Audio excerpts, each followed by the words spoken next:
Hey guys, Luis here with CPTSD and TRE. I hope you're all doing well. Right off the bat, you see me twitching a lot through my neck, through my chest, and then a little bit of hip shaking.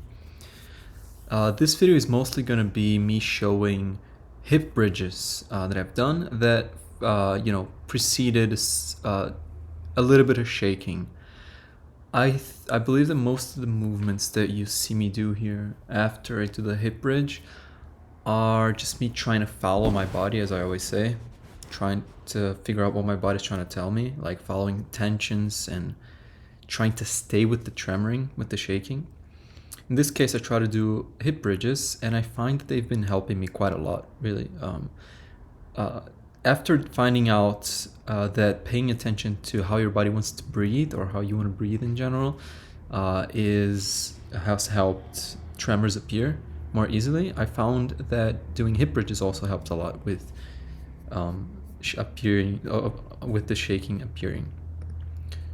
Something else that I wanted to say is that I've had the ability to very slowly return to the habit of reading.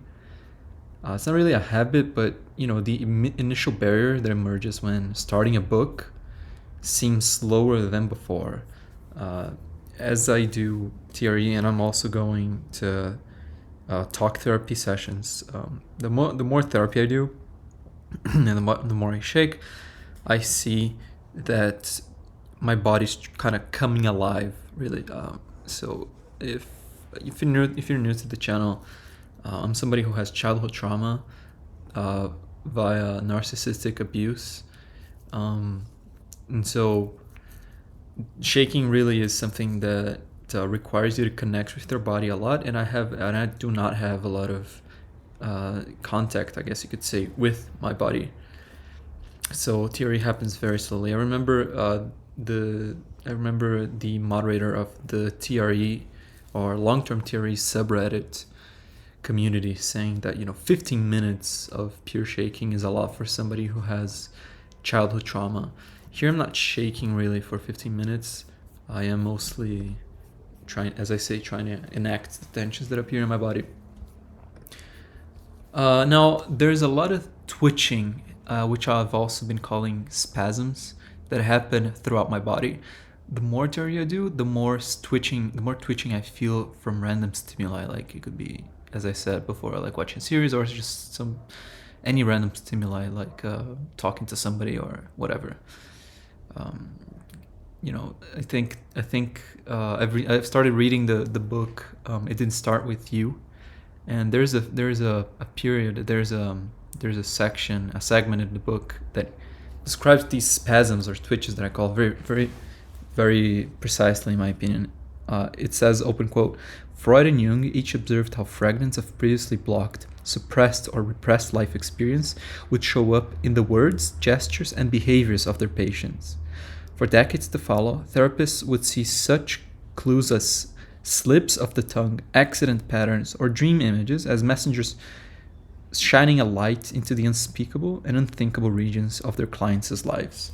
So I guess that's how the tremors have been surfacing in my case.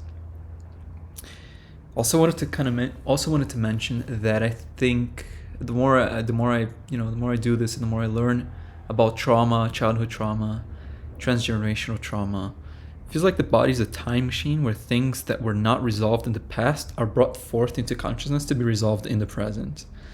So it's like everything that is hidden under the surface, our bodies wants to bring forth to consciousness, but we routinely and normally just hide it, right? I mean, as we move on with our lives, as we carry our day-to-day tasks and everything and activities, we kind of suppress everything. As you see me like opening my mouth open wide to enact the tension that appears in my head. Also, my lips and my eardrums and my eyebrows shook. I've noticed them shake before. Also, in my one of the things that happened in my 4-gram psilocybin trip in the very beginning of 2023, I saw there was a moment in which my eardrum started to shake. That's what I call it now. I think it was shaking at the moment, despite not me me not knowing anything about shaking and tremors and TRE and trauma release, anything at the time. Actually, it was through this 4-gram psilocybin trip that I got more in touch with my emotions, and I found out about narcissism and how I had been impacted from childhood or even before.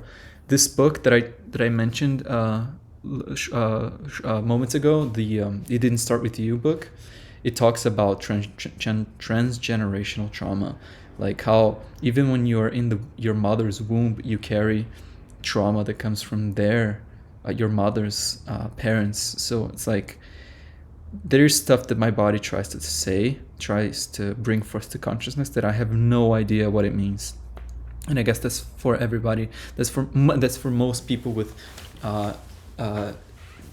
childhood trauma. So yeah, I'm gonna cut this commentary short. I'll let you guys keep watching the video as I do a lot of hip bridges and then shaking right afterwards, with some random tensions in between. So yeah, thank you guys for watching. I hope you have a great day. Bye bye.